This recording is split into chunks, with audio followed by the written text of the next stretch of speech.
We are live. Good evening, everyone, and welcome to the stream. I hope you have a nice Monday, a nice weekend, and all that. I'm very happy to have you, to welcome you again on the channel for a new interview with a member of the European Parliament. Tonight, we will discuss with MEP Iban Garcia del Blanco from the political group of the Socialists and Democrats, so on the left side of EU politics. So I say left side, but I'm showing my right side, so it should be the contrary. So on the left side of EU politics. He is 44, he has been a Spanish MEP since 2019, so that's his first mandate. He is currently the Vice Chair of the Committee on Legal Affairs. He is a member of the Committee on Petitions, a member of the committee, the Special Committee on Artificial Intelligence in the Digital Age, and finally a substitute member in the Committee on Culture and Education. And to give you a rough idea, within these committees, he works mostly on artificial intelligence, of course, the cultural and creative sectors, and sports. But many other things. I'm sure we'll be able to discuss many things beyond that. But as usual, before we start our conversation, I will remind the house rules for anyone who would be new with us tonight.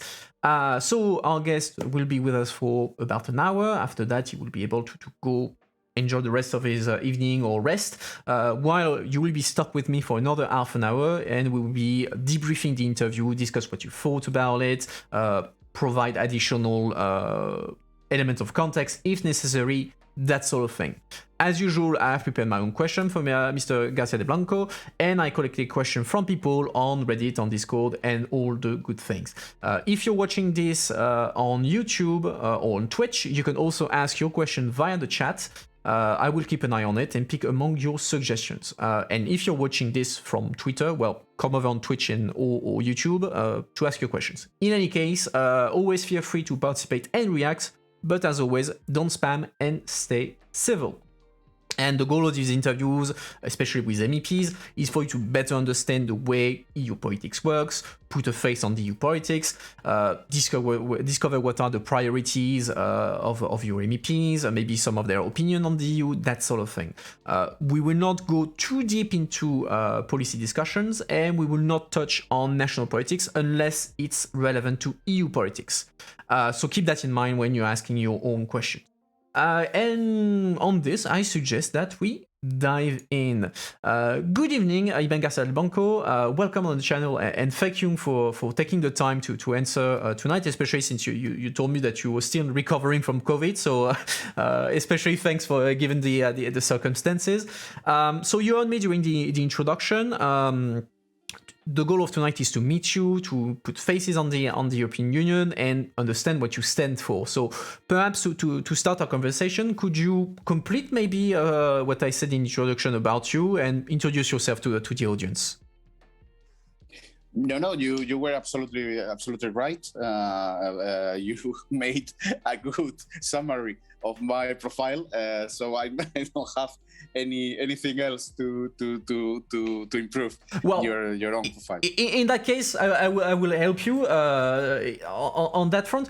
Can you tell us a bit before you became an MEP, how and why you got into politics into the first place, and then later on became an MEP? What was the moment, the spark that said that made you go into politics? No, in fact, it was at my university years. I began. I guess that most people in these years, I began in representation of my colleagues in my classroom, and then I made another step forward, joining to the party that represented in this moment my own ideas, mainly my own ideas, that was the Socialist Party of Spain. And one step by another, I'm here now. In the middle, I haven't been in politics all the time, but I've been at local politics. I've been at the Senate of Spain for more than 2 years. But the opportunity, because it was so the opportunity arise in the moment that my general secretary, that is now the president of Spain, suggested me the opportunity, the chance to join the European list to represent the Socialist Party of Spain in this list. He knew very well that my interest in European politics, my interest in international politics. So I didn't do anything else than to accept. In this moment, I was member of the Spanish government in the field of cultural management, but I had to elect between two places that moved me a lot, but I elected at the end to be part of this list. I think I was absolutely right because I'm enjoying this experience, given the fact that we are living with COVID-19, as you said at the beginning, in my personal case. But even given this fact, I think it's the best decision that I've made in politics, because for me it's absolutely incredible, absolutely cool to be part of the European politics. And so now that you're an MEP, good to hear that you're not regretting it for 1 second. So let's start a bit to talk about what you do. So like I mentioned, you are in the special committee on artificial intelligence. You are even a coordinator for the socialist group there. So my question was, why is the EU getting interested all of a sudden into AI, and what are the main stakes in the discussions when we're talking about AI? Okay, we have to say that there's no regulation at all in the world, in the entire world, about artificial intelligence till this moment.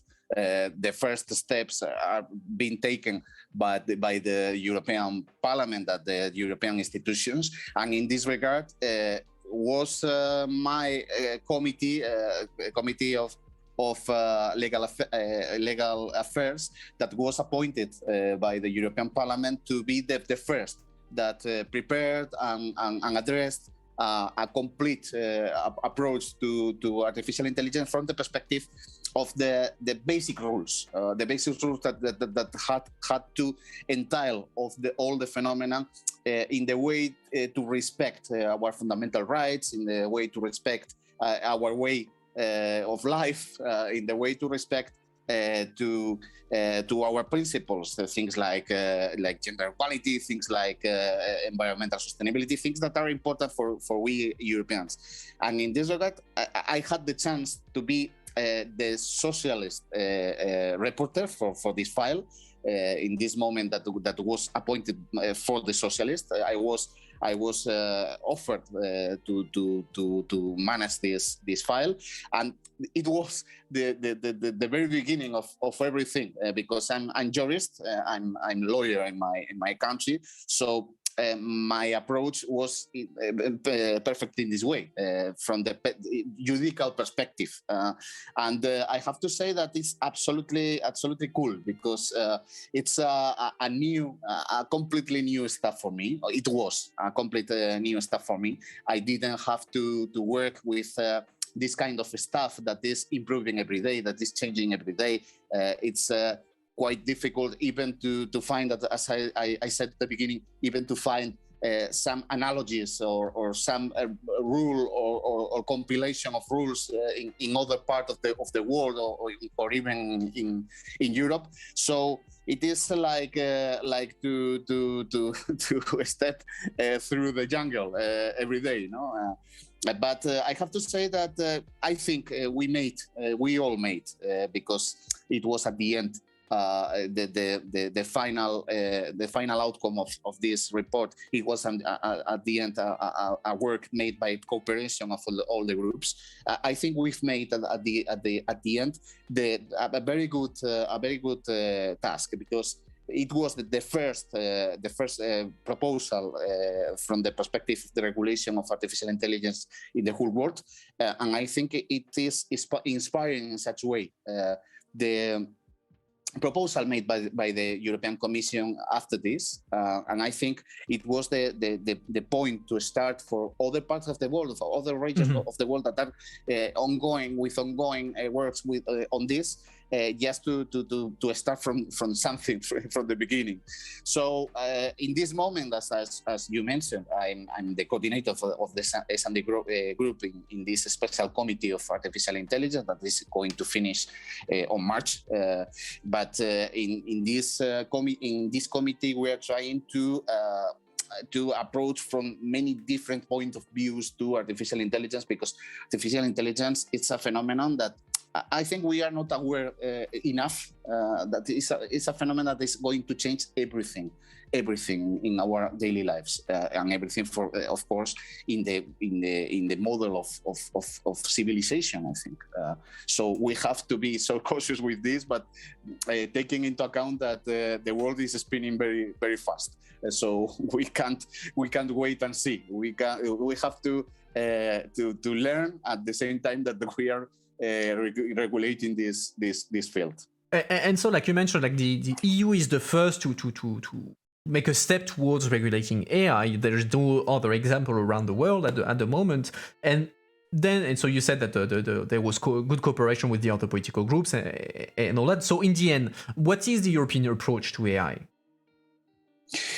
First of all, it was an ethical approach that I think it's a good thing. That the first approach was trying to look after our principles and fundamental rights.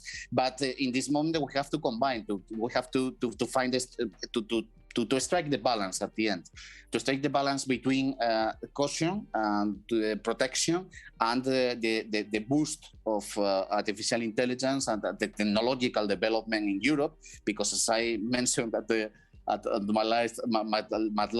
my last quote, the world is moving very fast in this regard, and not only US or China, but all the regions of the world are trying to improve the technologies, are trying to invest tons of money on this, because I think everyone is aware in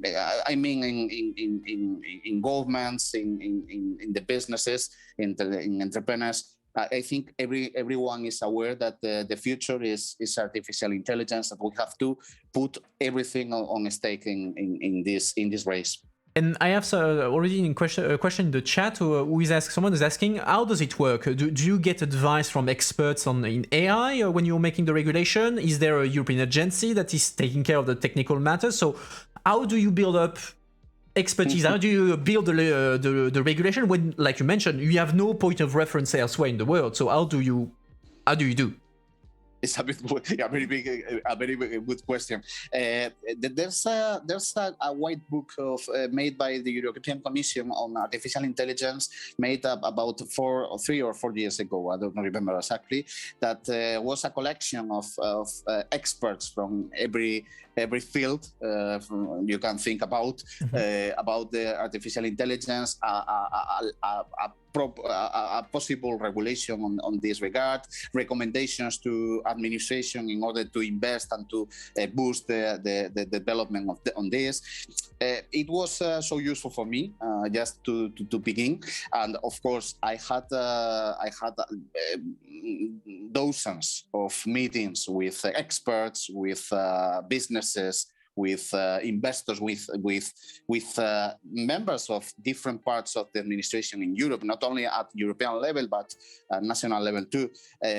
It was, as I said, a work of cooperation.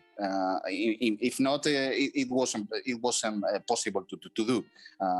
But we are, I think, as artificial intelligence does, we are trying to improve every day, even taking into account our background, our knowledge that we are taking every day.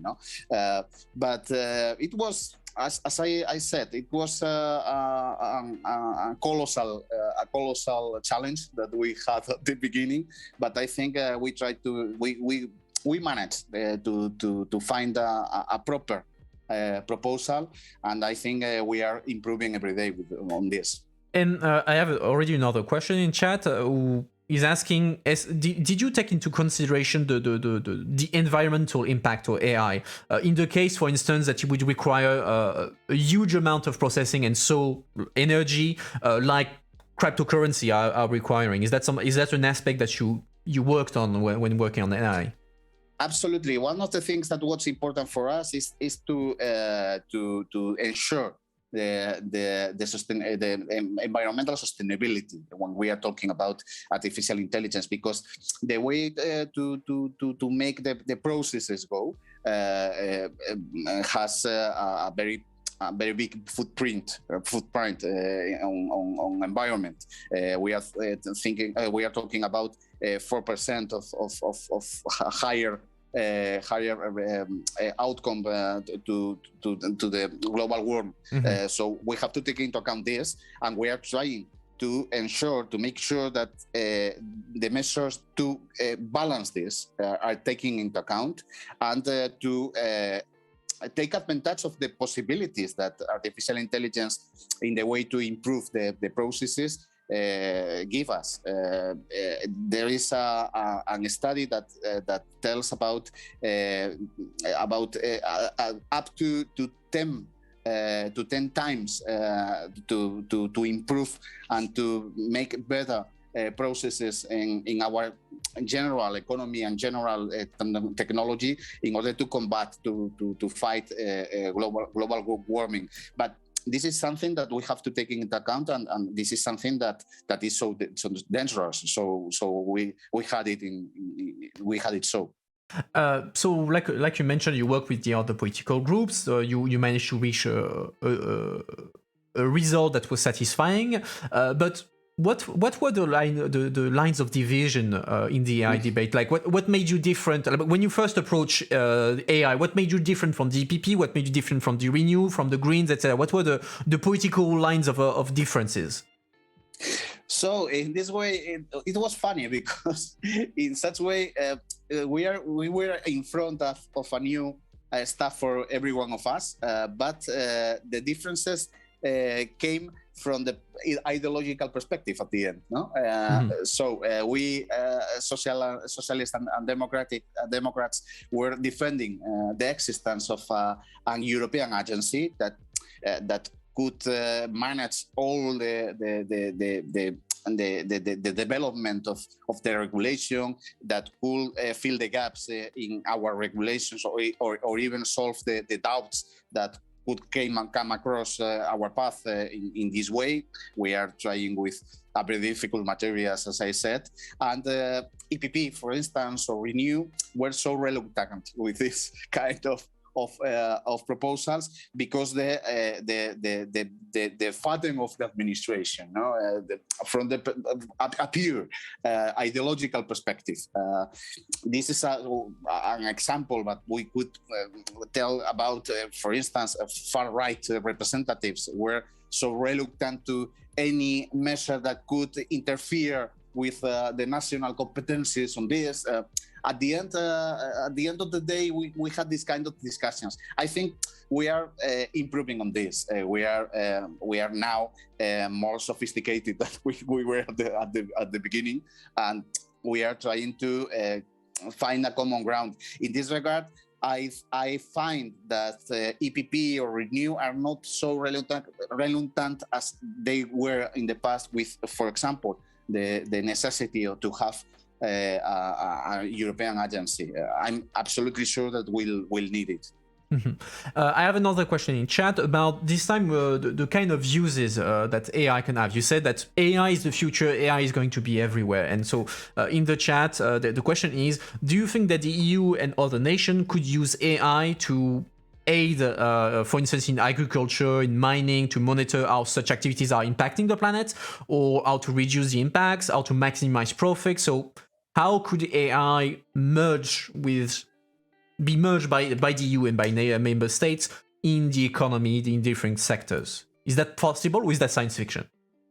Yeah, we are in front of a technology that is able to multiply the benefits to make it everything more efficient, and we have to make sure, from the perspective, from the background of European legislator, we have to make sure that these benefits are not only to investors or not only to the businesses. We have to make sure that these benefits are shared by most people, by Europeans as citizens. This is one of the things that we have to take into account, and one of our primary goals. And another goal is to make sure at the same time that things that could be useful and could be good for common people, for normal people, but is not profitable from the economical perspective, are take it into account as well. We have to speak about, for instance, the questions of environmental sustainability. May the businesses, may the companies could think that this is not profitable for them, but we have to make sure that in any case it is complied. And concretely, could you give a practical example of a problem that AI could solve or contribute to solve in the future with the regulation? All the processes that we can think about could be better by the use of artificial intelligence. If we think about the development of the vaccine of COVID-19, it wasn't impossible to have in a range of only 1 year vaccine without artificial intelligence, without using technology that is able to multiply the speed of the development. This is one of the examples. But if we are talking about agriculture, for instance, throughout artificial intelligence, we are able to improve the use of water, for example, to save liters and liters of water by improving the processes. There are many ways to think about why artificial intelligence could be useful for people, but on the contrary, we have a lot of dangers derived this might that artificial intelligence entails. I always use the same example. If we are thinking about nuclear power, nuclear power is not good or bad for itself. It depends on the use. We are trying as legislator to encompass this use. Only for good reasons and with good goals, and avoid the use of artificial intelligence, for instance, like China does, to make a complete surveillance of all the citizens and make personal profile and being able to manage this personal profile of millions of people at the same time. That is the kind of things that artificial intelligence could do. Okay, so let's move to your other topics. So, namely, in what you do in the URI committee and in CULT committee, for instance, because you mentioned you're an interest in culture, you're an interest in sports.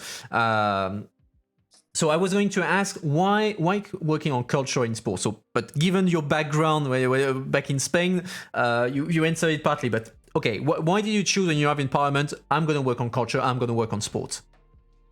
Because I think that I was sure in the past when I were working on this sector in the private field, but working on this sector by my responsibilities in my political party, I was sure in the past that European was so important in order to make decisions. But now I'm even more convinced on this.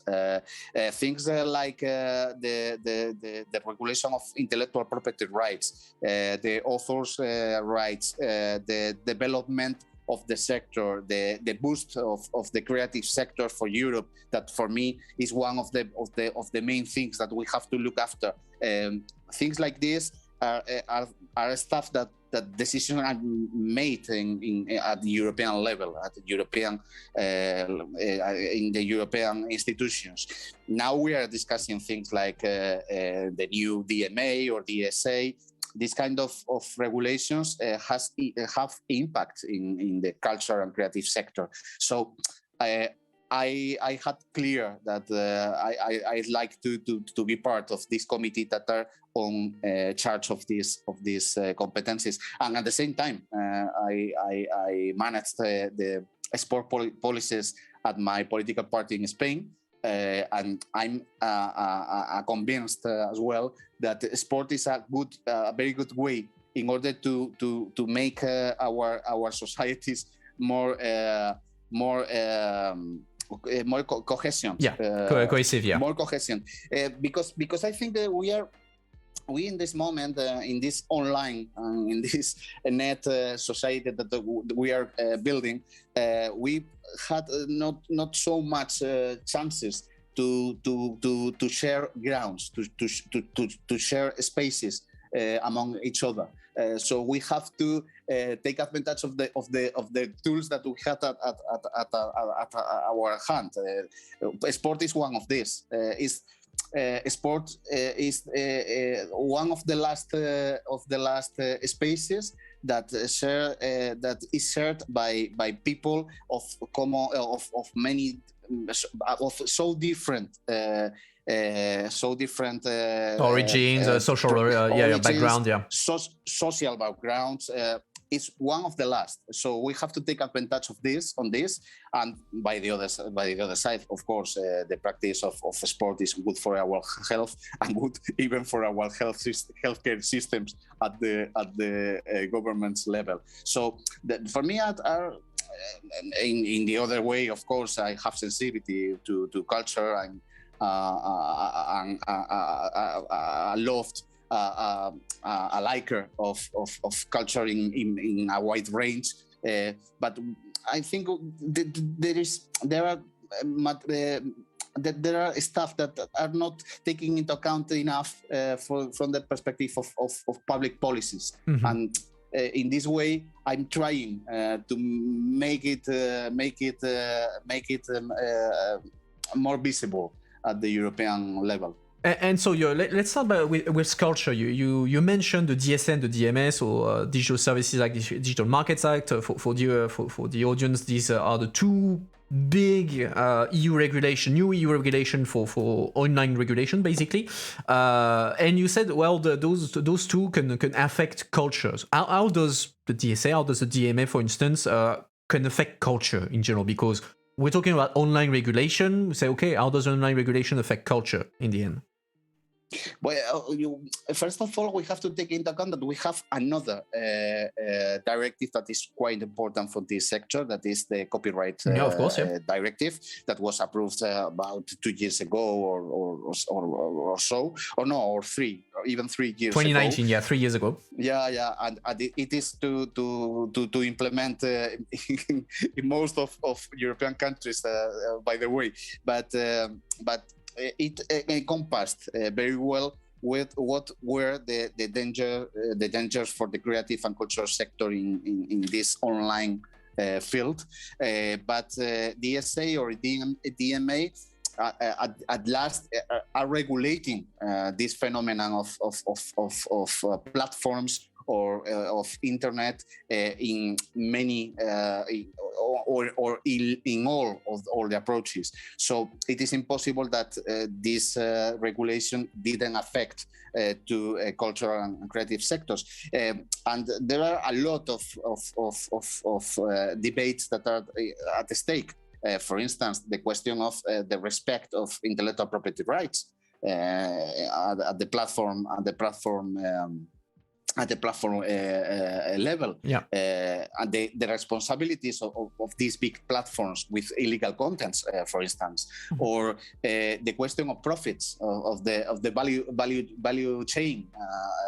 We are observing these last years that these very big platforms are depriving most of the revenues of these creators, of these artists that have no other chance but to share these platforms are depriving of the most of these revenues. So we have to at least to try to make balance on this, to make it profitable for artists in order to look after, to take care of our field, because I think that Europeans have to take into account some that for me is quite important. We've lost the race for platforms in the past. We lost most of platforms are from US, if not from China or even Russia. But we don't have, with the exceptions of Spotify, we don't have a very big platform for us. So we have to protect what we have, and we have culture, we have the creation, we have creators. So our rules have to be balanced in this way to protect our values and to protect our revenues that are in this way. And beyond online regulation, so beyond the DSA, DMA, the Copyright Directive and all that, what kind of EU policies have an impact on culture? Because, I mean, I have to remind that to the audience, culture in terms of pure EU competence, the EU has a very limited competence when it comes to culture. So what can the EU actually do in the field of culture? Well, we are trying to push forward with competencies in every of the fields. Think about what happened to healthcare system from the start of the COVID-19. We were tensioning our treaties in order to have a European policy on healthcare, and it runs, and I'm completely sure that we are going to keep on going in this way with in relation with culture. I'm sure of the same. I'm totally sure of the same. Now we have some plans. That we have this European plan called Creative Europe that tries to support activities that are shared from many different artists in Europe, and to improve cooperation between people in Europe in this way. But we have to be more ambitious from my perspective. You are from France. You know very well what is the protection, the systemic protection that culture and artists have in France. I'm not talking about to have the same for every country of Europe, but we have to advance in this way. We in Spain are discussing now a Bill of Rights for artists and for culture. I aspire. I'd like to have the same kind of debate at the European level. In this way, we approved an opinion in the Cult Committee last year, talking about the rights of creators. We are talking about the special conditions that they have in the the labor market, or we have from the fiscal perspective. We are trying to have a common ground field to them all throughout Europe. We are trying to push forward in this way. You mentioned intellectual property, so copyright. I have a question in the chat who is asking your opinion on the length of copyright. So the length of copyright, as a reminder for the audience, is copyright expires 50 to 70 years after the death of the author of a work. So what do you think about the length of copyright? Well, it depends the national regulation. Yeah, I have to say, of course. It depends.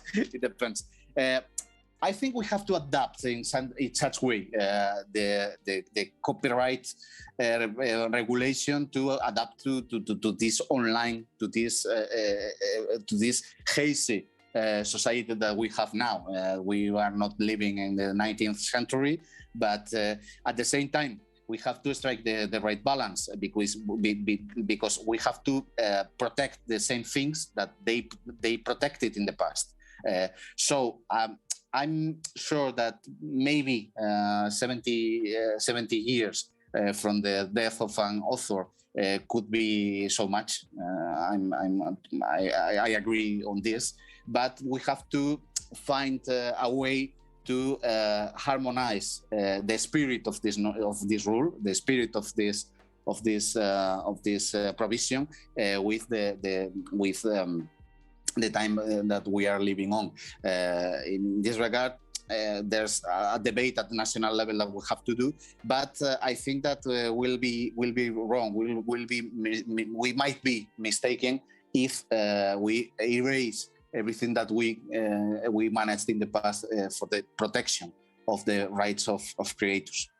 So now let's talk a bit about sport, the other side of your work related to culture. So likewise, sport is, I would say, even less of a competence for the EU. So what does the EU, what does the European Parliament do in relation to sports? In the same way, we are trying to push forward the competences, and we are trying. First of all, we are trying to make European politicians make them aware that sports are important. We have, as a matter of fact, we tried to have a sport group in the European Parliament that we weren't able to have it. At last, we made a friendship group of sports because it wasn't a priority for our colleagues to have this kind of group. On the contrary, they have at least 3 or 4 groups, intergroups inside the European Parliament on the environmental sustainability. Maybe only one could be enough because the competencies are the same. But it was a question, I think, of what is the word of political priorities? No, I think to have visibility, for the necessity to have visibility for some of my colleagues to be the chair of this. Okay, I see what you mean. It was more about the position than anything. I think it was more related to this than to other things, but. It's a piece of example that we weren't able to have more than a group, a friendship group on the European Parliament, but we are trying to take advantage of this group that we made, and in this way we are trying to discuss about what kind of things we could do at European level in cooperation. What kind of things we could do and in the same way in all the member states of the European Union. And there are debates that are quite important, even from the perspective of the interests of European Union. I don't know if you remember the debate about the Super League. That was actually one of my next questions. So go ahead. You want to save the Super League for later, or you want to go ahead now? We had no. If you like, we can speak on this later. But we had a big debate on European Super League. I'm absolutely convinced that there are very big interest of Europe at stake in this debate. I'm not sure that we are enough aware of this. So we are trying to debate inside if we could speak about, why not, about European Union League of football that could at the same time share their profits with other sports in Europe. By the other side, I were talking about the social dimension of sport. This is important for European Union. If we are talking about, for instance, of the integration of migrants, for example, there are very good experiences on this, using sports for this in many member states that are quite important to spurs all the continent. There are a dimension of sports from the perspective of health. It is a very important stuff for us, I think. And there was a question earlier when you made your first point on sports. You implied that sport was a way for you maybe to create a European identity. And so the person was asking, can you provide an example of how this could apply in real life? Like, would we see the European flag along the national flags when, I don't know, the national team of France will play against the national team of Spain? Or how would you see sports create or contribute to create EU identity? I'm absolutely sure. I think that was Tony Youth that spoke about European Champions League was one of the three things that made a proto a European identity in Europe. He was speaking about, I remember, the flights, the cheap flights from one town to another of Europe. I don't remember what was the third, but the first one was the European Champions League. And I'm absolutely sure of this. We Spaniards are aware that we are members of something that is bigger than us. Every week that we have a match of European Champions League, and even we are able to put on the map the cities of Europe just because the European Champions League. I'm absolutely sure of this, and we have to. I'm sure that we have to put forward in the same way, trying to improve even a better European football league. And so, speaking of football league, let's talk about the Super League, like you mentioned. So that's one recent debate that arises around sport and around football. So the idea of a number of big football teams, two of which were Spanish and are still on board, Barca and Real Madrid, if I'm not mistaken. They wanted to create a splinter league of football where only a limited number of them. Oh, I like your mug. I see you're a Star Wars fan, so I like you. So yeah, we talked about it a little. What did you think about this idea of a Super League? I think you mentioned that you opposed it. So can you explain us why you oppose it? What are the impact of it? That sort of thing. By my personal opinion, we're changing through the days, because at first I was totally opposed. And by the way, the sports groups, friendship group, made a public opinion opposing this proposal. But through the days and with more information and trying to wonder about the proposal itself, I think it was a very good idea, but very bad supported and very bad presented, because we are living now a moment that an entity that like is UEFA, that we have to take it clear that is a private entity with a residence on Switzerland, a private are day by day are lifting all the rules that at least try to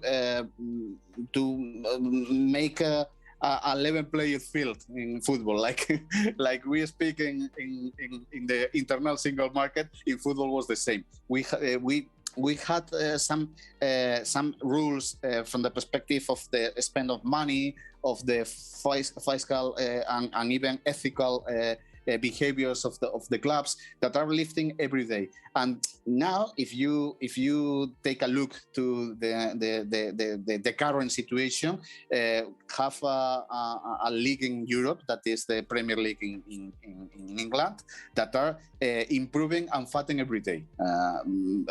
Meanwhile, the rest, with the exception of Paris Saint-Germain, that are supported by the petrodollars by the Persian Gulf, every day are fighting. Meanwhile, the rest are diminishing every day. So we have to take into account that European football is a brand for Europe overseas. Is besides a very big business as well, and I think we can't be quiet. We can be still. Meanwhile, it is happening every day.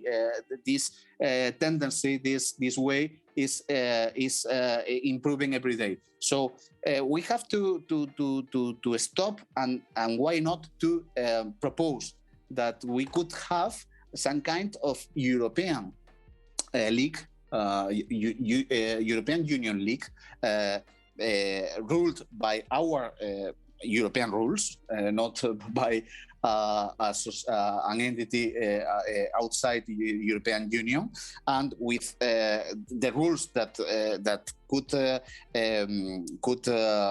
manage, could achieve good conditions for every of the countries of Europe in the way that could be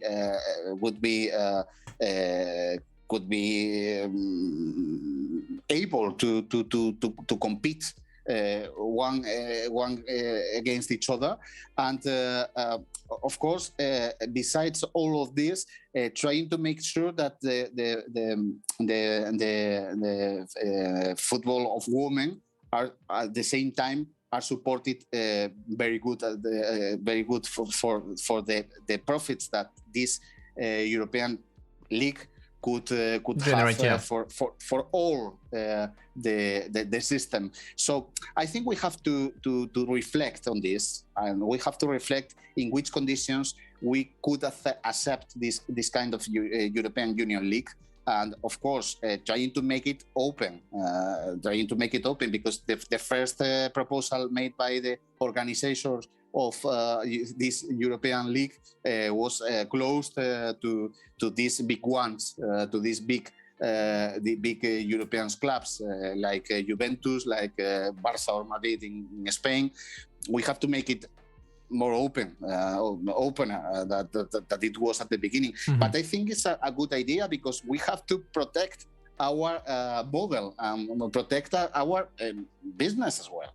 Our interest as Europeans, and to put rules to balance the competition, because now it is absolutely broken. So moving on on a bit sadder news. So today was the homage to David Sassoli, the president of the European Parliament, who sadly passed away last week. So David Sassoli was a socialist MEP.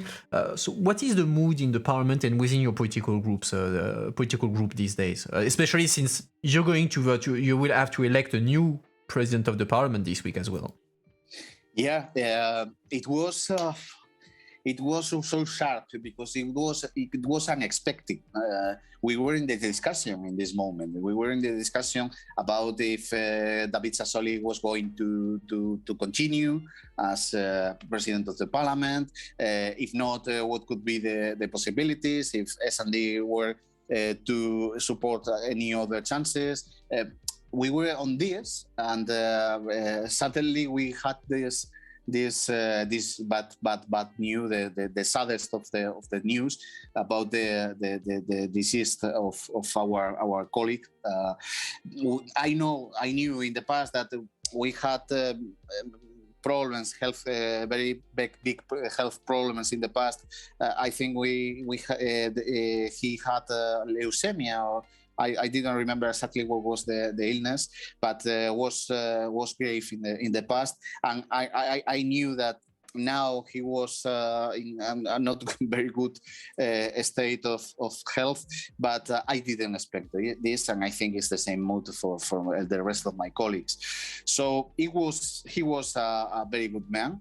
He was a humble, very sympathetical man. I think all the groups in this parliament think the same now and today.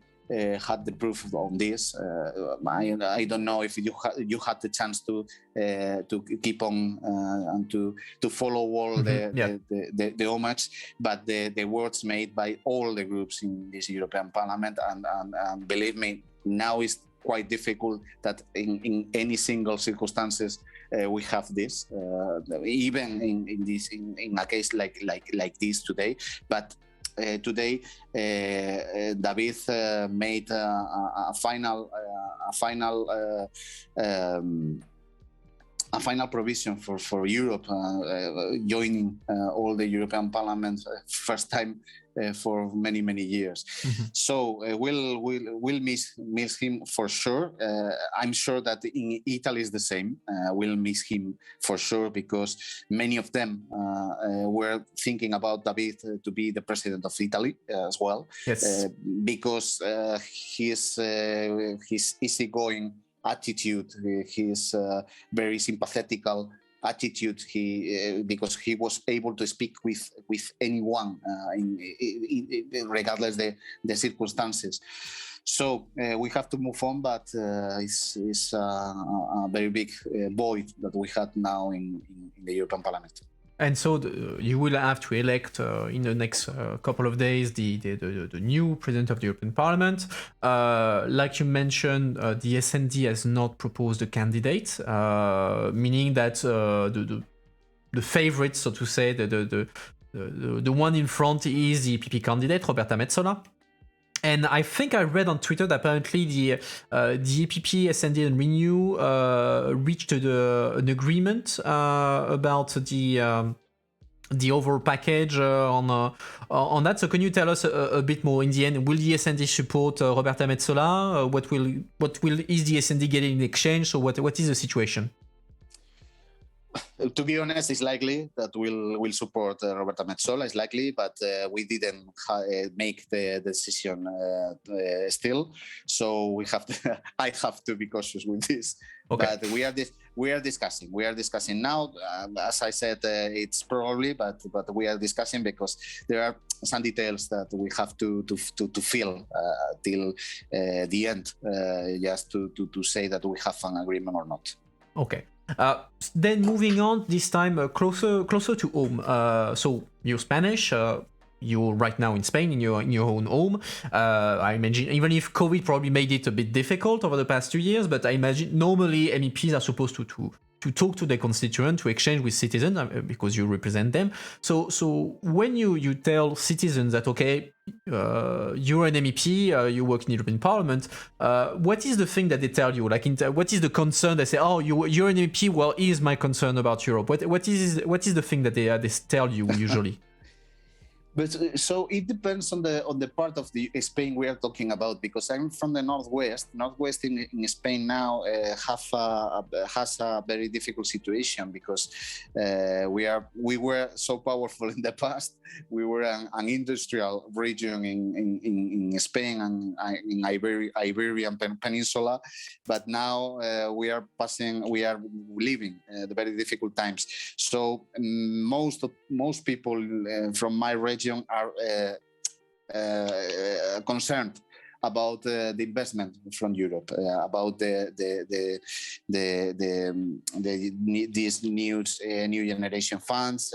If throughout we are going to be able to improving the situation in this part of Spain. They are so concerned about this because, just more concretely, I'm from a part that was a region that was supported mainly by coal mining. Okay, yeah. You can guess what is the situation now, because we were even sooner than other parts of Europe unplugging this mining sector in Spain. Even we are closing definitely the coal power plants. So the situation is quite difficult, and most people, to be honest, are thinking in Europe in this way. Okay, and so are you able to first, since you mentioned that the next generation EU, so the investment fund of the EU in your region, do you think it's enough, like to help your region to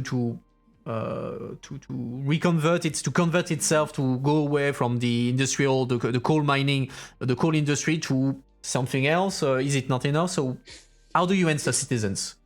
It's a bet. It's an important bet, the most important in our history, likely, but it's not magic. And I'm trying to be cautious with this. When I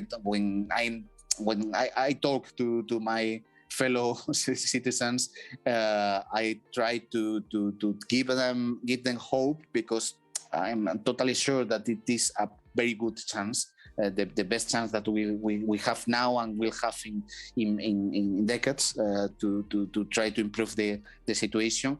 But it is not magic. It is not going to change everything. It is not going to recover all the jobs that we've lost in the past. It is impossible to make it so, because the world is different than it was in the 60s, or it was in the 80s or 90s. But we have a chance to take advantage of our inner possibilities, our inner power points, in order to have the money enough to invest as we need, to make it clearer and make it more profitable, and to take advantage of new fields that could be linked to the natural resources, or to the sustainable businesses. But it is not magic. In some occasions, often is hard to be prudent with these announces. Just taking into account that I'm a politician too. We have the tendency to be, in many occasions, to be quite optimistic. But I think that the best thing that we have to do is not to frustrate ambitions of people, but of course to boost the hope, because hope is indispensable for us, for us as human beings, but for regions like this that are in a depression now, in a mood of depression now, we need hope, like we need water, I think. And still speaking about citizens, there was a question earlier in the chat where someone was asking, how do you get young people interested and involved in politics, whether it's national or EU politics? How do you convince them to say, okay, politics is worth something to be interested in, be involved in? There's a very useful program by the European institutions that is called European Ambassadors Schools. I don't know if you knew about. And in fact, I had a lot of meetings with schools throughout Spain, and to speak with so young people about the European Union and their expectations, their visions, their think about the future. I have to say that I find younger people more aware than older people about the European policies and the space of Europe as a useful tool for them, and as a future for them. I find it at least in my exchange of views. We have to take into account that they are part of a European program. This is true, but for me, it's a spark of hope as well to have this kind of exchanges. I don't know if you knew the study that was released by the European Parliament about 2 weeks ago, that spoke that up to 60% of national regulation was inspired in such way by European regulation, by the implementation of directives, or by regulations itself of direct application.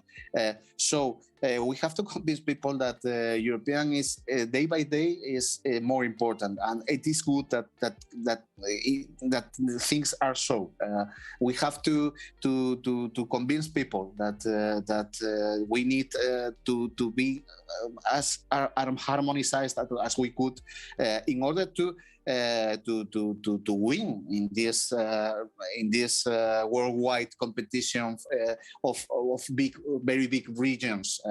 We can't do as singular countries anything at all against big guys like US, China, or even Russia. We need to be as joint as we could. Every day that I have the chance to speak about, I'm speaking this way. Okay, well that's good. I didn't know about the study in the 60% of legislation inspired by the EU. That's interesting. And speaking of the EU, so if you could change anything about the EU and the way EU politics is being done, what would you change and why? Easy question, good. I know. Very good and easy, yeah. An easy question. Don't know, but of course, I think we need a new treaty. We need something that could improve and could make it bigger, the spaces of European competences and European policies. We were speaking about what about the competence of sport? What about the competence of culture? If you take directly and roughly the treaties, of course, you're absolutely right. We roughly have competencies on this, and we need competencies on this. We need that Europe on this could be more powerful. And in the other way, I think we have to highlight and we have to enshrine in golden words the things that are related with the protection and the defense of our democracies. And we have a very big problems with this, with some of the member states in this moment. And we need useful tools in order to combat this. I'm not talking about politic will, because I think the politic will is inside our institutions. I'm sure of this. I had the chance to speak about inside the European Parliament, and I think it's the same at the level of the Council and the Commission. But we have very primitive tools at the hand in order to fight against this. So I think we have to make it better, this kind of tools in order to protect ourselves, not against the powers of outside the European Union. That of course we need to make it clear in the way that we have to make a clear political. International political policies and shared political policies, but I'm talking about the enemies of democracy inside our European Union and inside our countries. We need mightier tools in order to fight against. So I'm looking at the time, so it's been an hour, so I will ask you the final question, the final traditional question on the channel. So where do you stand on the debates about federal European Union? Are you in favor of federal EU, against, on the fence? What do you think?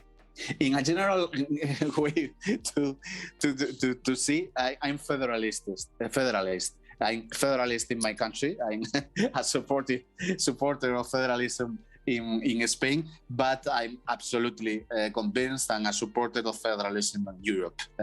I'm totally sure that we need, and I'm totally sure that we'll reach to this point, and sooner than we expected. I'm absolutely sure because we need it.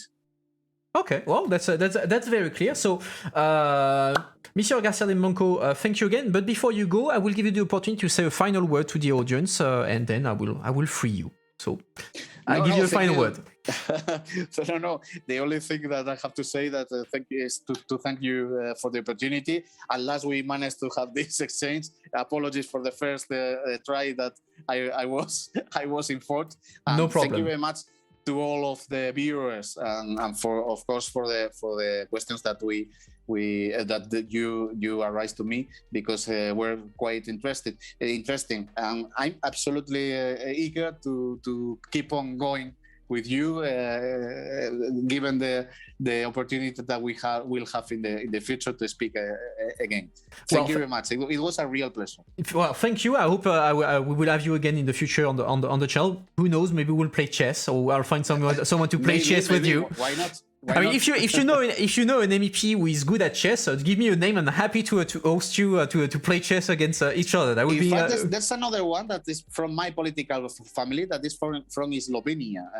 I don't remember the name, but there I think only two members of the Socialist Party from Slovenia.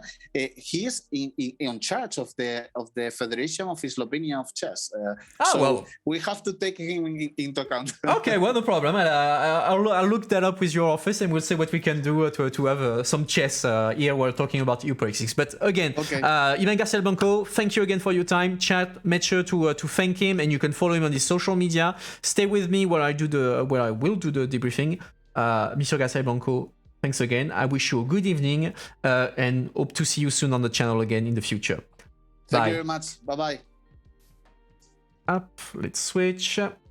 So, guys, what did you think? Tell me everything. I want to know what you thought. It was interesting. We covered topics that we did not discuss. We don't discuss usually. AI, we don't culture, that sort of thing. So that was refreshing. I hope you +1 for the chess. People like chess. That's good to hear. So like as usual, I took notes. Oh yeah, you love them, super awesome and passionate. Well, that's good. Federalist, so you like him. Nice to enjoy.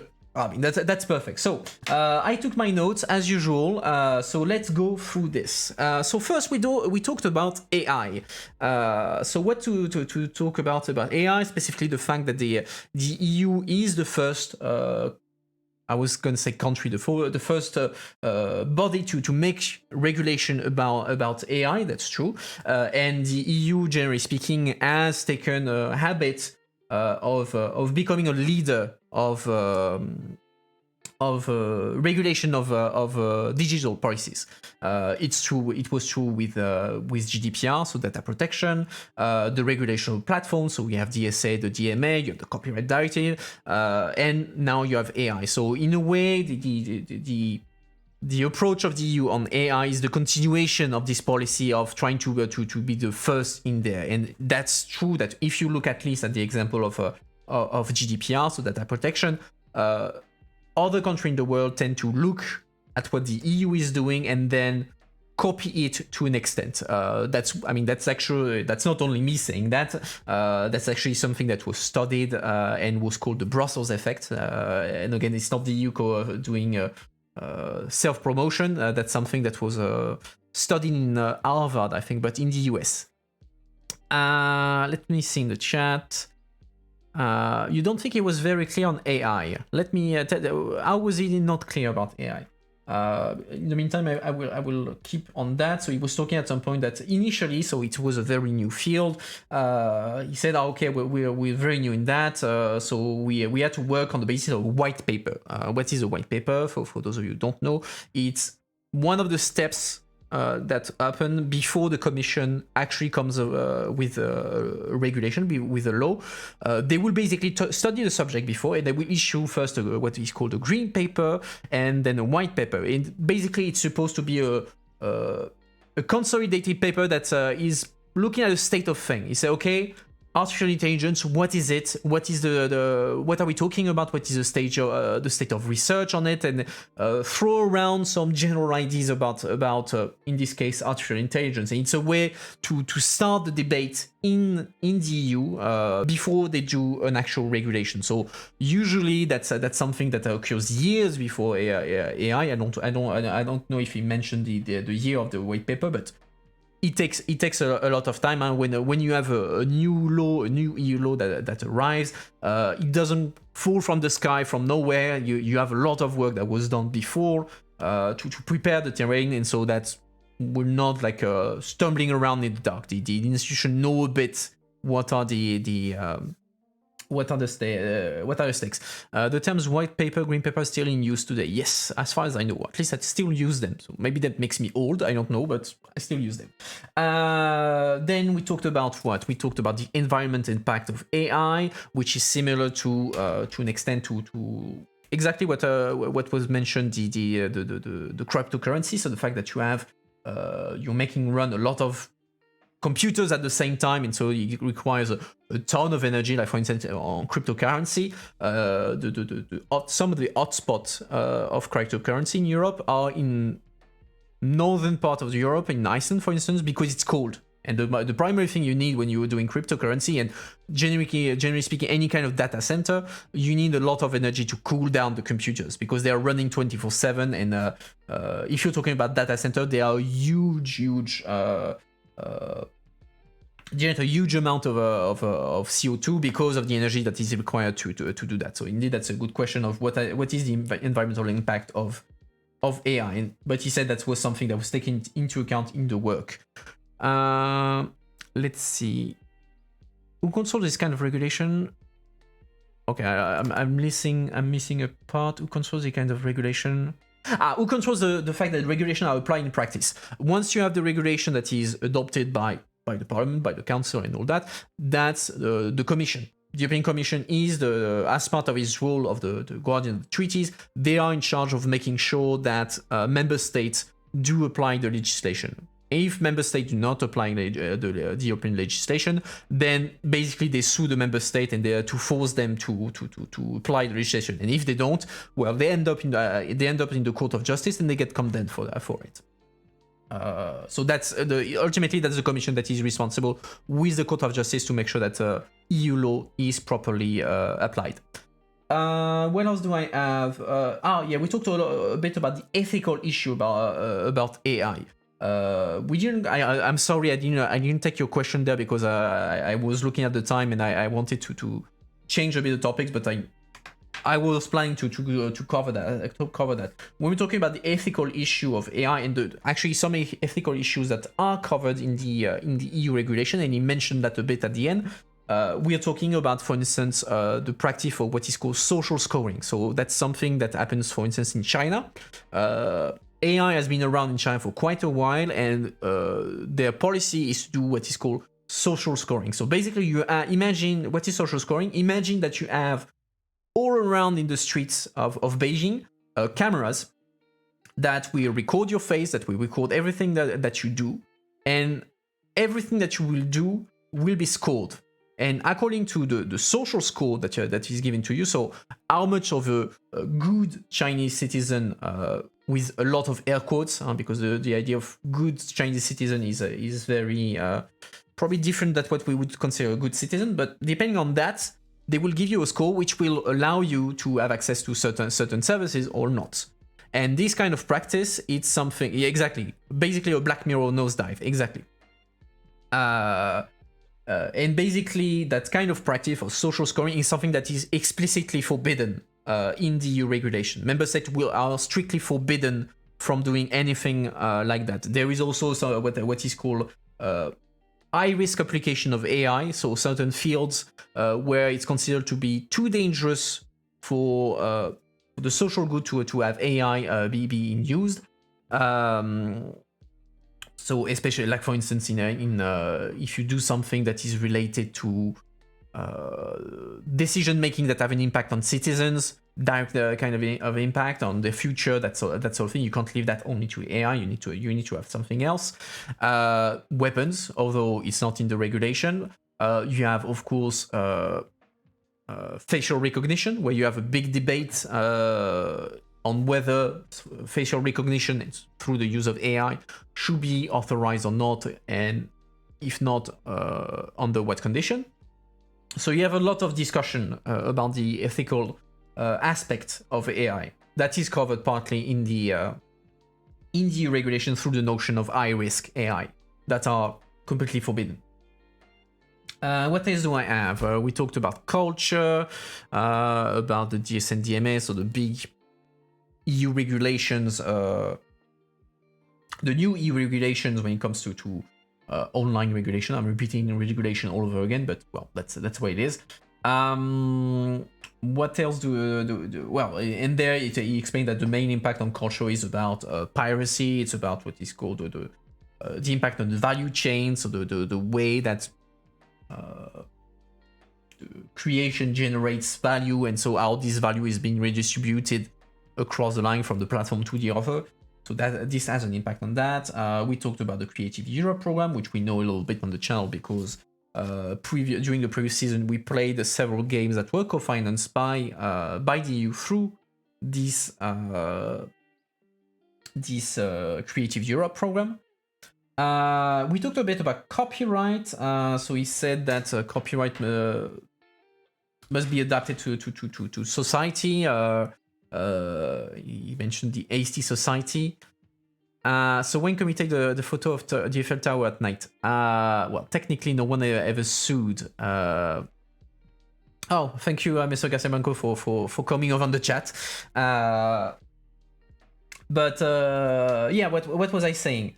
Yeah, on the Eiffel Tower at night, I mean, nobody ever got sued for taking pictures of the Eiffel Tower at night. Why is it Miss Derry talking about the Eiffel Tower at night? Because in copyright, you have a rule that says that public building, an exception to copyright, that says that public building fall under an exception to copyright, so that you can take a picture of a public building. So, for instance, if during the day you take a picture of the Eiffel Tower, you can publish it everywhere because that's part of a copyright exception. However, legally speaking, taking a picture of the Eiffel Tower at night would not fall under the exception of copyright because so the Eiffel Tower is always lit. There is regularly some specific event that take place with the light and sound, like for instance the when there was the beginning of the French presidency, you had a light show there, and so these qualify as a work, so that's protected by copyright. So legally speaking, you're supposed to ask for authorization to take picture. Well, not necessarily to take pictures, but to make available, to use legalese wording, the picture. So that's a way to prevent, for instance, like the company, the people who design the illumination on the Eiffel Tower, to have other people making money on their back. Basically, that's that. Because the light were installed in 1985, so yeah, copyright takes place in. I don't think it's related to the lights. Is it related to the lights? I think it's related to the different illumination themselves. I have to double check, but anyway. And in any case, yeah, there is always the 70 plus years that you have to wait after the death of the author before something falls into what is called the public domain. But anyway, let's see what I have next on my points. Intergroups. He talked a bit about intergroups. What are intergroups? These are informal groups of MEPs, thematic groups that exist at the beginning of the mandate. They constitute, and they have a budget. They have staff, that sort of thing. So it's a way for the parliament to say, okay, the MEPs are allowed to group together on a specific topic. So, for instance, there's a bunch of intergroups on environment. So MEPs who gather say, okay, we want to speak within this group about environment to show that it's a political priority, to push for the agenda, to work together on these topics, etc., etc. But it's always a competition because you have a limited amount of intergroups. Why? Because the budget of the parliament is not infinite. Because then again, like I mentioned, the part of the budget of the intergroup is taken on board by the parliament, and so there's always a lot of a rush at the beginning of the mandate between MEPs and beyond, because everyone wants his own intergroup, because it also gives an idea of where the parliament stands on topics. What are the priority of the parliament? So let's say that if you're managing to have an intergroup on, let's say, sport, that shows that a lot of MEPs consider sport to be a political priority, something that is politically important and that should be defended. On the contrary, if you don't manage, that means it's a bit less important. So you have the fact that you have 2 or 3 intergroups on the environment shows you that other people have interest in in having in working on environment policy. So that's a bit the background on that. Speaking of sport, what did we talk about? The social benefits of sports. I think he explained that very well, so I'm not going to discuss that further. The Super League, we said that initially he was against, but now he thinks that there is an interesting idea there, but that needs to be perfected a little bit, to say the least. And he pitched the idea of, to be honest, I'm not a football fan, so I'm not going to be very good at this, but yeah, he pitched the idea of basically replacing the UEFA with an actual EU body that would manage the football on continental level. But then, I mean, here my question is, so here I'm asking anyone in the chat who knows is football, isn't the UEFA like go beyond EU members, say, because you have Switzerland, you have Russia in there, etc. So would not be like basically excluding the countries that are not part of the EU from this. I mean, it's I don't know. Like, again, I don't know anything about football, so I will leave that to your wisdom on whether replacing the Super League with a EU kind of league would be a good idea or not. Looking at the time, yeah, we still have a bit of time. Brexit means Brexit. Yeah, I mean, I'm sure some teams would be quite happy to get rid of the UK teams in the tournaments. I'm sure it would be a relief for some kind of teams to not have to face Arsenal, for instance.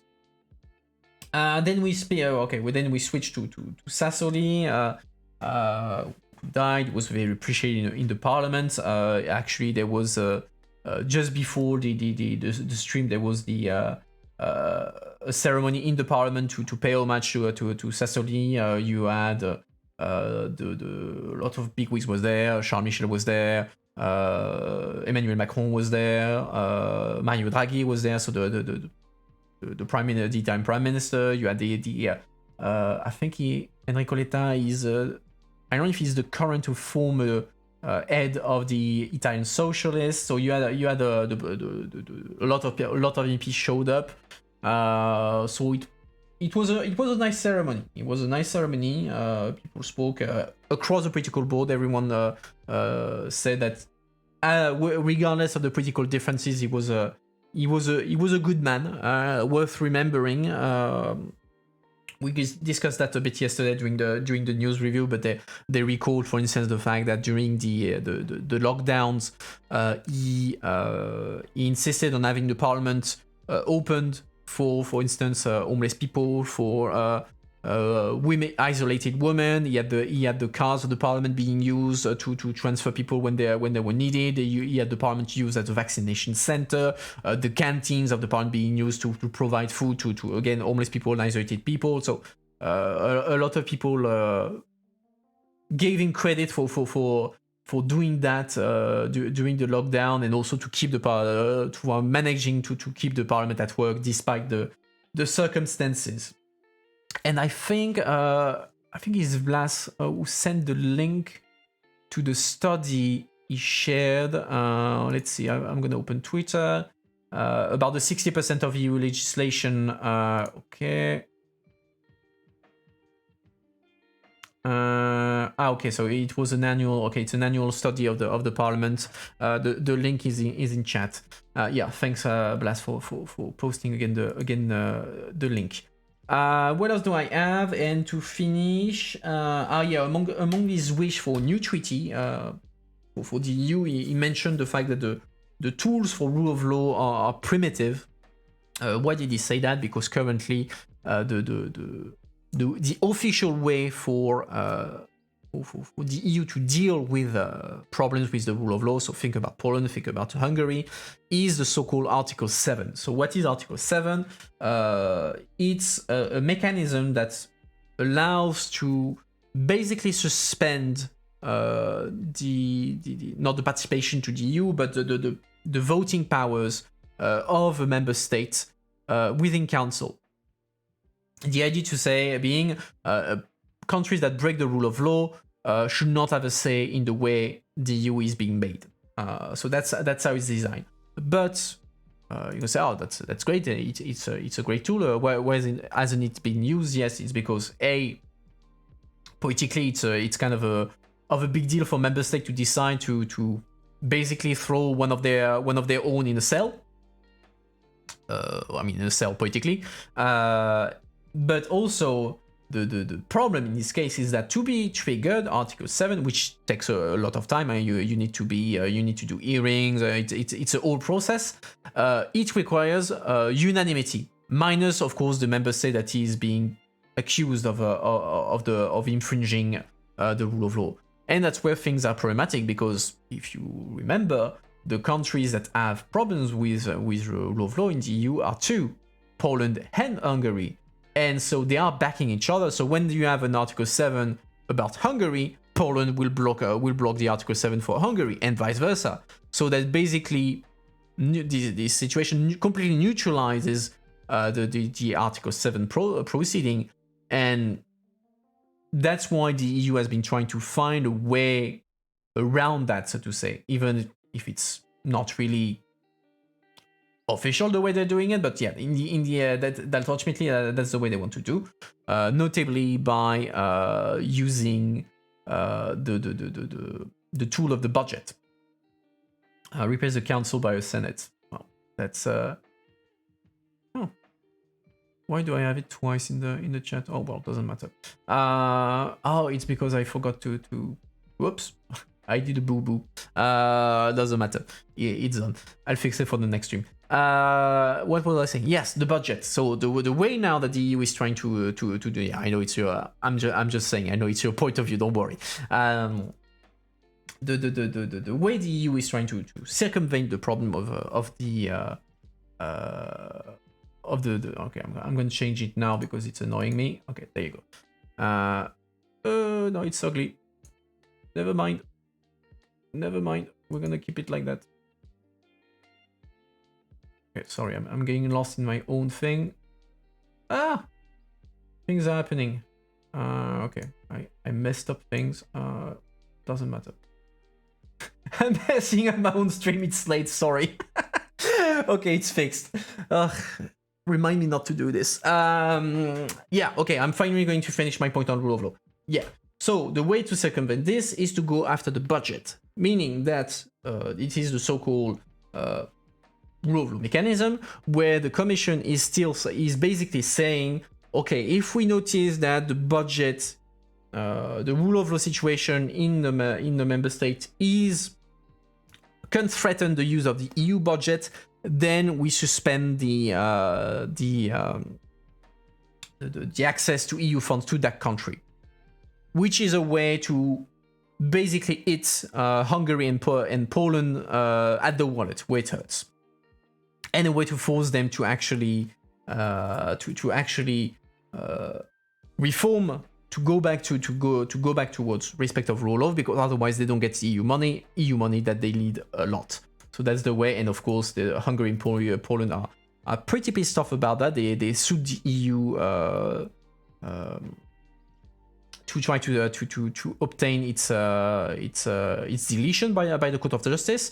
The case is still pending. I think the Avocat General gave an opinion in December where he said that the tool was legal and that the Commission was right to do that. You need an AI to manage the stream while I talk. Indeed. Oh, your internet is lagging. Oh, sorry about that.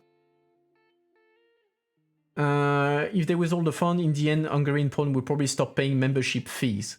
I mean, we're talking about a portion of the funds. And even then, here we're talking about fiction, and we don't know what will happen. But I don't see that happening, because if Hungary and Poland was to completely stop paying membership fees, the Commission would not have to wait for the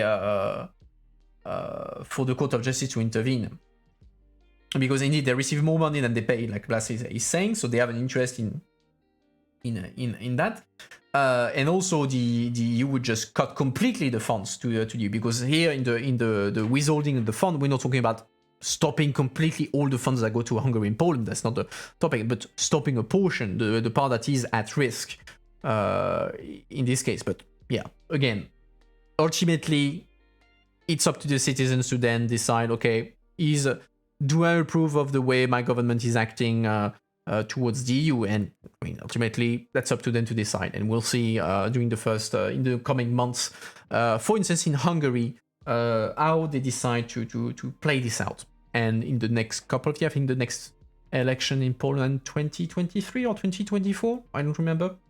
But yeah, we'll have an answer. But indeed, if that's going to open a big political question. If, let's say, Orban stays in power after the election, in April, thanks Andreas.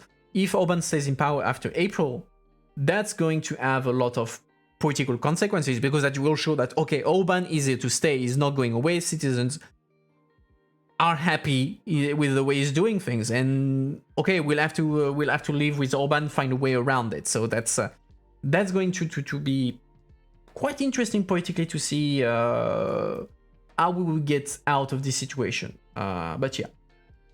Anyway, that's all I had on my list in my notebook. Actually closing the notebook. So what? Let me go back to the intro. Let's not go to the introduction. So thank you again for attending tonight. I hope that you liked the interview.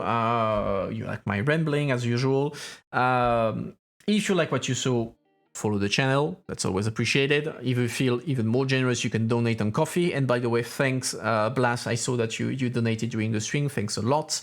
Don't forget to follow me on my social media, putting that in the chat right now, so Discord, YouTube, Facebook, Instagram, all the good thing. And beyond that, I will see you hopefully tomorrow, because I have an interview in French with Laura Kayali, who is a journalist from Political Europe. So we will discuss about a job as a journalist. We'll discuss about EU politics compared to French politics, that sort of thing. And otherwise, I will see you on Sunday, as usual, for the news review at 6 in French or at 8 in English.